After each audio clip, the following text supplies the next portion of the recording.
Welcome to another episode of The Shift with Elena Agar. With years of coaching and mentoring professionals, my mission is simple: to make every moment you spend with me and my guests actionable and empowering. In this episode, I talk with Ruvi Makuni. She is a wellness coach, where not only does she do the physical training of her work, but she also works with individuals in corporations to help them manage their stress levels. We really go into depth around what can we as professionals and corporates or entrepreneurs do to manage stress, because it is part of life, and also some of the ways that she got started and some practical things that you can do today to audit your environment, audit how you spend your days, and just really, inspiring you to make a change, and just take care of your well-being. So if you're into stress management, and which all of us should be, and if you want to get a little bit more tips and strategies and get inspired, this episode is for you. Ruvi, welcome to the Shift podcast. Thank you, Elena. Thank you for having me. So I feel like you and I can talk for hours and hours, because we're both into fitness and well-being, and particularly this topic of wellness and organizations. And I know you're like one of the people that I would love to deep dive into this topic, because this is what you do. This is your day-to-day, right? It's like helping people stress less. And in the world where I feel like we're continuously stressed, this is the conversation to have now, but also all the time. So talk to me a little bit more about how you got into this career to begin with. Yeah, you're right. Stress is here today. It's been here, and it will be here in the future. And so how I actually got started, I was an in-home personal trainer for busy professionals. And what I soon noticed was that a lot of my clients were stressed, very overwhelmed, very stressed. There was lack of differentiation between home and work life. And this wasn't around maybe 2014 or so. And so it was really one of my clients that had this almost breakdown in our session, and it was just really the overwhelm of work. It was just a lot of work stuff. And what I also soon noticed was that there was very little downtime. And to me, that's always been important, because fitness to me is more than just exercise. I as a fitness trainer, I really wanted to promote a holistic lifestyle, meaning, you're passionate about your career, you thrive in your career, you move, you incorporate movement, mindful eating, whatever that means to you, and just living an overall general happy life, with, of course, the stress that comes with it. But I just noticed that there was a tipping point there. And so really that's when I transitioned into the corporate world, because I realized, I actually said to her, I should just come to your job and do a talk about balance, about work-life something. And I was completely joking. And so she said, absolutely. So she brought me in, and I remember just, putting a talk together and thinking, oh my goodness, I mean, would people even care? And surprisingly, yeah, people did care. It was really just a talk about how to be mindful about, you may have heard of that saying, we spend the first half of our lives sacrificing our health for our wealth, and then the second half using our wealth to regain our health. And so that's always been sort of the premise of my message, that we can still thrive in our careers without having to sacrifice our health and without being miserable through it, hopefully. And so so really that's how it got started. And I shifted gears, started working with companies to create some sort of harmony. We don't, of course you're going to have those times where maybe you have to work a little bit more or what have you, because you have deadlines. But then how do we sort of work as a team to incorporate that, that balance? Maybe the next week, just being more flexible and being more mindful, not only about, but also, especially in today's world, about how external factors are impacting the modern day professional in their workplace as well. And so that's really how I got started, and really became very focused on stress. Because I did see that stress was really impacting people physically, emotionally, and behaviorally. And stress is such a big umbrella. So there's Mm-hmm. so many aspects to it. But I really, initially, I got really zoned in on how stress is impacting us physically, because I noticed too that people can work out for forever, but we're still experiencing physical symptoms. So I really wanted to dive into, there's more to stress than just, oh, I'm stressed, Yeah. and what really can we do about it? Hmm. So yeah, and that's where I am today, really working with professionals to manage stress, Hmm. really, as they thrive or, work in their careers. You know what's interesting is that so similar to you, I also very much believe that there's so much more to wellness in general than the physical aspect of it, right? And the mindset is a big thing. And I work in corporate myself, like just in doing talent development in corporates, and that's one of the biggest things we have right now, especially in tech, is like people are burnt out, stressed out, and I think like exercise is. I mean, I love the gym, like I could live at the gym, but I think exercise is like one of the tools that you can use, right, Yeah. to manage the stress. But talk to me a little bit about mindset. Like, how does mindset and how does stress affect you on a psychological level, not just physiological? Yeah, well, I always say our external stresses sometimes are more, we know what they are. They're the traffic, email, the whatever's on the news. But also, how are we processing our daily stress? Like I always tell people, do an inventory of what are your thoughts like every day. Is it, if you just take one day and just take a pause, what am I thinking? And you can always tell, how am I feeling? I'm feeling a little tense. What am I thinking? A lot of times we're often thinking of, the future, and what does the future hold? Mm, Either fear or what if this happens, or fortune telling, and it's usually the worst case scenario based on what we might be exposing ourselves to in present day, or it's based on the past, the regrets, mhm, I shoulda, coulda, woulda, or I'm not good enough. And what do all those sound like? They don't sound, they sound stressful, right? And so all of those thoughts and worries are almost like a record player in our mind, and a lot of times we don't even realize that's what we're thinking. We're at the grocery store, maybe worried about, food, for example, has become such a source of worry. Like, which one do I get? Is this, everything has become sort of a source of either fear or worry or confusion. And all of that can impact us, but we just don't realize it. So mm, I would say, just starting with taking an inventory of what are your thoughts about uh, just either yourself, your own life, or do you tend to veer towards, oh, I know this is all going to go wrong because everything always goes wrong. And then just, maybe I would invite, maybe taking a different what if it goes right? yeah. What if, and just taking that viewpoint, because I'll, and then I always say that our thoughts are like either they can be a 24-hour bully or a cheerleader. And that's Hmm. exactly coming back to that point of how are we talking to ourselves about ourselves all the time? And Mm, so all of that matters, all of that matters because it is causing internal stress, and we don't realize it because it's become so normal, yeah. for a lot of us. So Yeah. it Well, does take that awareness. yeah, what's interesting is that I think it's oh my goodness, forgot the gentleman's name now.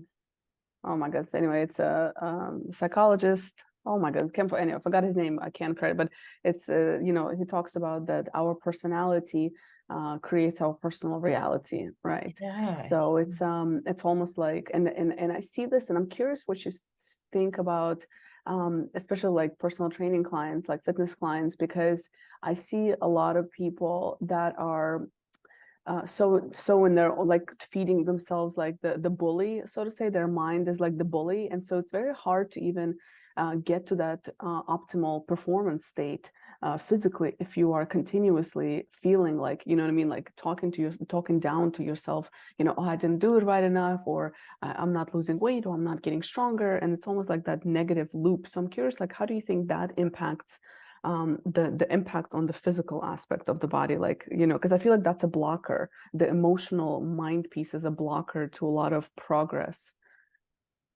Yeah, yeah, I completely agree with you, because then there's so much added pressure to that journey, if you will. And even when we look at fitness in itself, it's the mindset around it has almost become a punishment, or almost like I'm punishing my body to become a certain way, or I'm Right. punishing my body because I ate this, or whatever the case might be. And so I always invite people to take it, especially if people are finding that, look, there's something in the way here, and it's clear that, it might be your thoughts or your mindset around it, which can be challenging. It's not something that we can change overnight for a lot of times, Mm-hmm. but maybe taking a different perspective of why are we working out, right? We're working out because it's actually it's movement is great, and if we take exercise aside, movement is great for our body, movement is great for stress, Mm-hmm.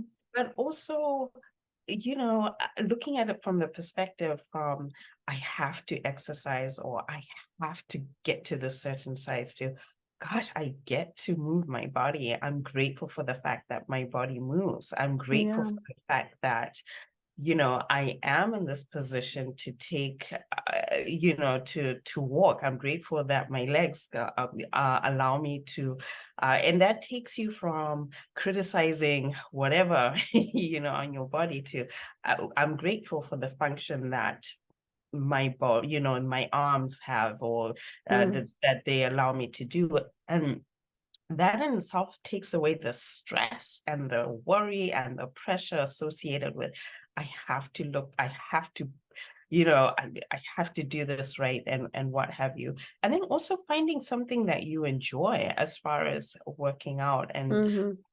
And that also comes back to stress in itself. And even the modern day professional, I always say, find something with a weekly, daily, that you can incorporate into your schedule that you enjoy, whether it was painting. A lot of people tell me, oh, I used to love to paint. I just don't have the time. Is that true though? Could we put that into your schedule? Can we make the time for you to do something that you enjoy? Because part of being creative, outside of the workplace is also important, not only for just for our overall well-being. We are creative beings. We thrive with, Yeah. you look at kids, and they can spend hours just coloring or what have you, and they in their own little world, and there's absolutely no reason why. And a lot of times too, we tell ourselves, yeah, but I'm not good, I'm not a good cook, I'm not a good painter.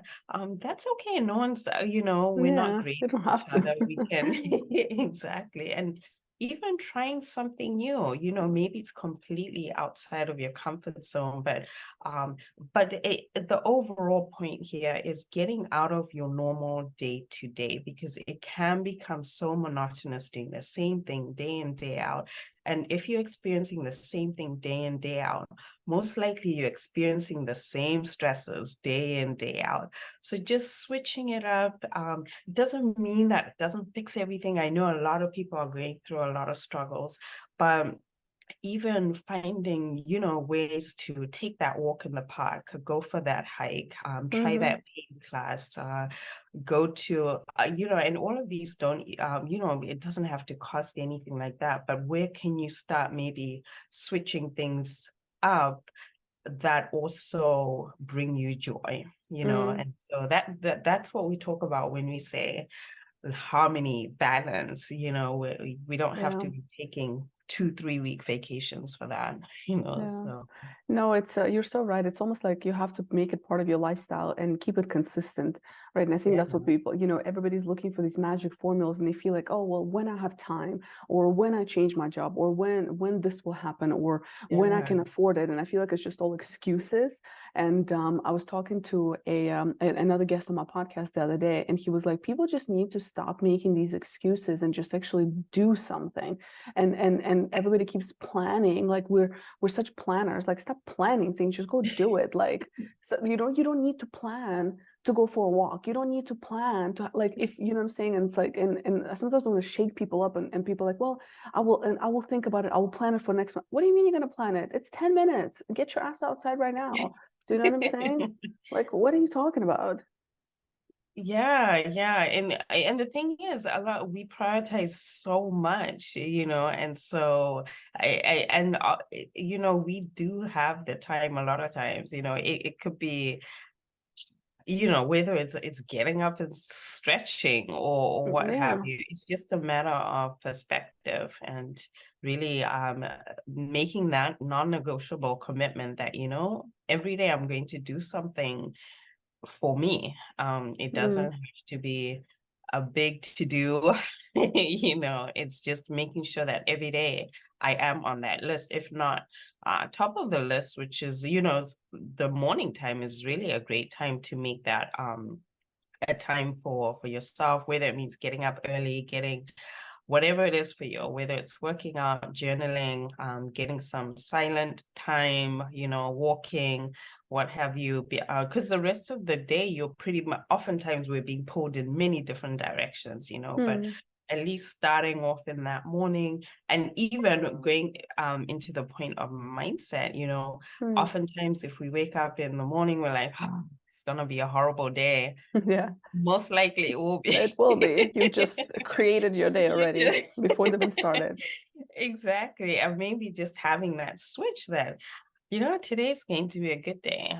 It doesn't mean everything will go perfectly, but if you go into every situation that way, it's better than, you put yourself in a better position Mm. to then, face whatever might come your way. Yeah. What's interesting is that there's been so much more discussion around well-being, and there's so many more tools and apps that are coming out, and people that are, especially post the pandemic, that are kind of investing in these things. Yet I feel like as a society, we're getting more stressed, we're getting more obese, more unhealthy. Like, have you seen any like trends? Like, am I wrong? Like, maybe I'm wrong. Maybe I'm looking at the wrong statistics, but it just feels like it gets worse, although there's so much more to learn out there, to utilize, and free resources. Yet it's like we're going backwards. Yeah, well, so that's interesting because you're right. There's a lot more information now about stress and tools. And sometimes, yeah, it can get to a point where it's information overload or what have you. I would say it really comes back to if all these tools disappeared tomorrow, Mm, what would be the basic foundations that you can lean on, and maybe starting on those first. And oftentimes, sometimes tools can be a distraction from what's actually causing the stress. mm, So if we take a pause and, really, for anyone who's, really overwhelmed and stressed right now, take an inventory of your week. What are you committed to? What are some of the things that are your top stresses? And then look at those and see what's in my control out of these stresses. If it's my schedule, if it's a family situation, maybe someone's health is at risk or what have you, take a look at those things that are overwhelming you, that are weighing you down, that are just stressful for you. Take a look at what can I control, and then do your best to focus on those. Because let's say for the schedule, could you talk to your supervisor about switching things up a bit? Could you start going to bed a little bit earlier so that you're not as tired, or what have you? What can you mm, do there?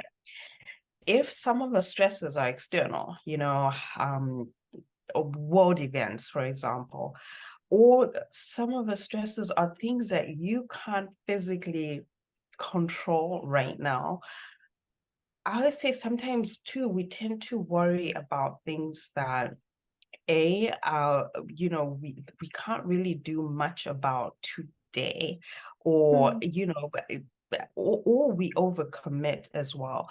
So yeah. if you can start focusing on your day-to-day, what you can control, start to see also what you can release, start to also realize that there are things that you can't control, and coming to a place of acceptance with those, that I'm going to do my best. If it's a world event that's happening, doesn't mean that you ignore and you don't want to know about it. Just is there a way you can help? Maybe donate, maybe, whatever the case may be. Because as humans, Mm, we also want to feel as though we can fix that we feel mm, safer when we know that there's a solution. So yeah. if we're constantly being bombarded with, oh, this is terrible, but there's no solution that loops that story, then we're in this constant stress. So that's why taking an analysis of what are my stresses, what is the solution here, what can I do, where can I get help, and then what can I accept that this is out of my control, I've done my best. And then that really is the foundation. And then of course, get your tools, get your stress relief music, get your meditations, get what have you. But those are additions, in my opinion. Mm, I always say it's good to have those, but then we also need to really take a look at, it's like moving into a home, you want, or yeah. if you can get a vacuum cleaner, but you need to clean up the clothes and the mess and put them away, right? Or else you can't really vacuum the place. Yeah. And so I think the two go hand in hand, with the acknowledgement that are the tools now overwhelming you because now you're in so many apps and what have you, or Mm. are they a distraction? And so yes, so Yeah. I hope that answered your question there. Yeah, I think it's like almost like becoming self-reliant on you, and you're right now always like say, go back to basics. Like you don't need to. I think we have, to your point, we have complicated the world of well-being to a point where it's like it is a overload of information of all the tools, and you like, I don't know what to do and what to focus on. And then of course there's all the magic formulas, quote unquote, of, well, if you do this exercise, or if you do, all you need is 20 minutes a week, or all you need is, this all, just eat this diet or do this diet. And it's like, if you just take accountability and kind of bring it back to yourself and things that you can do, right, then you can Yeah. customize your own well-being journey. And I think that's the biggest thing, because there's so many formulas out there that people, like, oh, it worked for this many people. Yeah, but it might not work for you. So understanding Yes. also yourself and your body and what works for you, and based on where you are and who you are and how you, and all your blood work and how your body operates and genetics and a number of things that you have to consider. So there's no like magic formulas. Do you have a lot of clients, like, or even in the corporate world, where people, maybe ask you about magic formulas like that?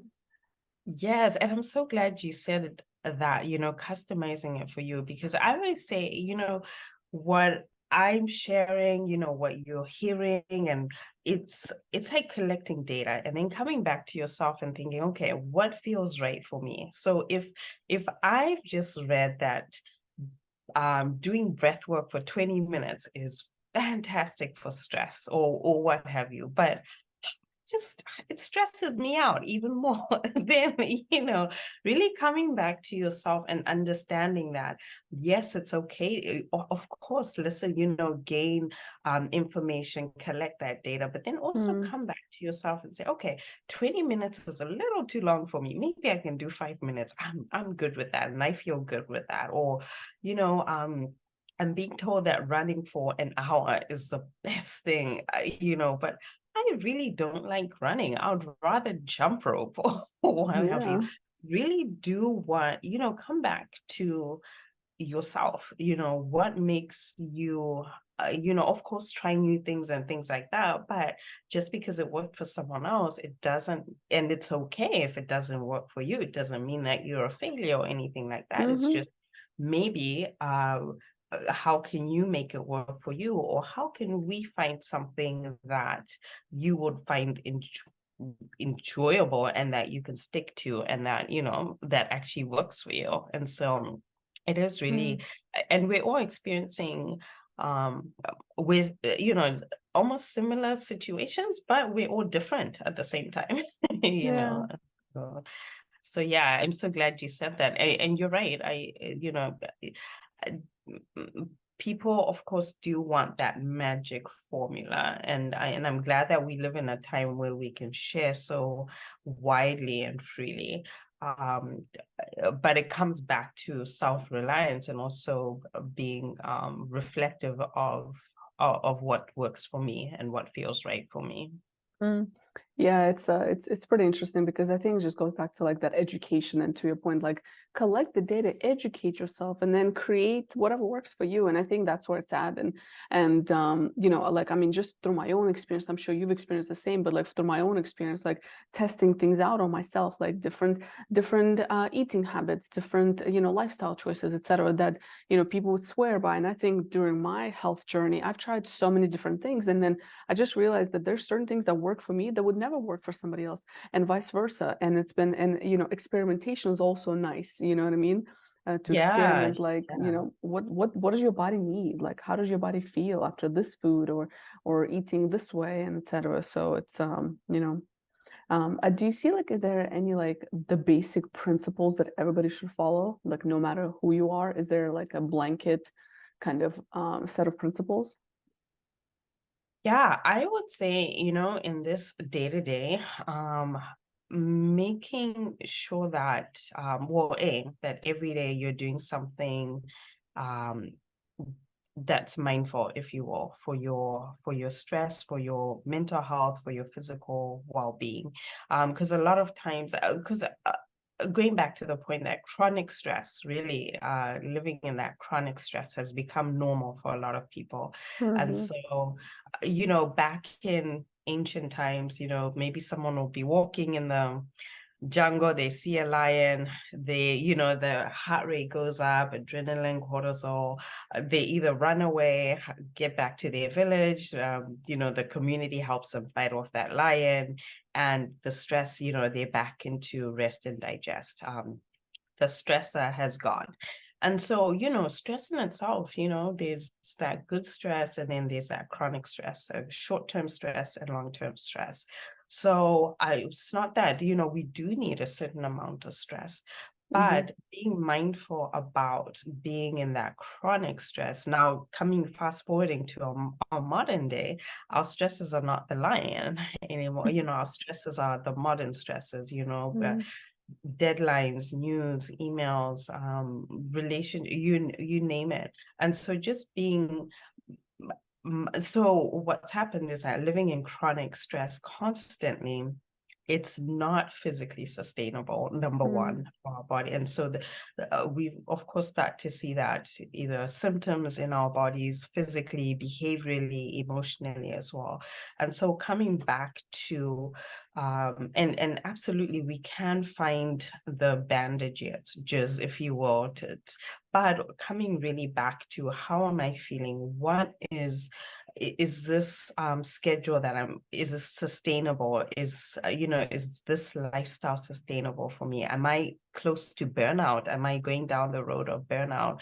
And it's not, and it's less about, there's a difference between, um, going above and beyond and working hard and whatnot, but even getting to the point where, because we talk about getting burnt out, but it's we don't realize that it can take people about 2, 3, 4 years to recover from that. Because what is that really? It's really your physical body coming to a place of, people often can't get out of bed. People start to experience mood Mm-hmm. changes. People, so it's not just a word that we just throw around. It is a real physical, emotional, stresses. So I would say really being mindful of your day to day, especially in the world that we are in today. Where can you start reducing unnecessary stress? Where can you start clearing up your schedule a little bit with the holidays coming up? Where can you, Mm-hmm. um, where can you set boundaries? And with boundaries, I always say, how can you invite more we always think of boundaries as no, no, no, but where can you say yes for yourself? Where Mm. can you, take care of yourself better? But just really, and being aware of, what things are no longer working for you. Oh, And that's so so important. yeah, and so that's really because it all comes back to that, and then what is my next step to because once once you're aware and not just walking through life with with blinders on, then Mm. you're in a better position to then make that intuitive choice that, okay, where do I go from here? And Yeah, so that's beautiful. And I know you create some content around that as well. Like you post, I think, on LinkedIn, right? That's where I see it the most for you. Where can people find you if they want to talk more or read some of the stuff and just get in touch with you? yeah, LinkedIn is probably the best. And so that's really where I tend to post the most on LinkedIn. And then of course I do a lot of group presentations and one-on-one coaching as well. I've been doing more. I found we talked about trends earlier. I found companies now are starting to lean on more stress management coaching for Mm-hmm. their employees. And what's interesting is as companies are restructuring, they're bringing in, stress management support for the remaining employees because, we always um, forget oftentimes that, when a company restructures, there's a lot that goes with that. That's, Oh. of course, a stressor for the people, unfortunately, or however the restructuring goes, but even for the people that are still remaining in the company. So seeing a Mm. lot more of that too. And so yeah. And then of Nice. course podcasts. Yes. Thank you. So Yeah, yeah. of Thank you. course. Yeah. And so the last question I always ask all my guests is, what is one question you wish people would ask themselves more often? I think how do I feel right now? Or what brings me joy? What do I want to do right now that would make me smile or make me happy? Mm. I think oftentimes, a lot of times we end up just doing things just for the sake of it or because it's expected of us. Or, Yeah.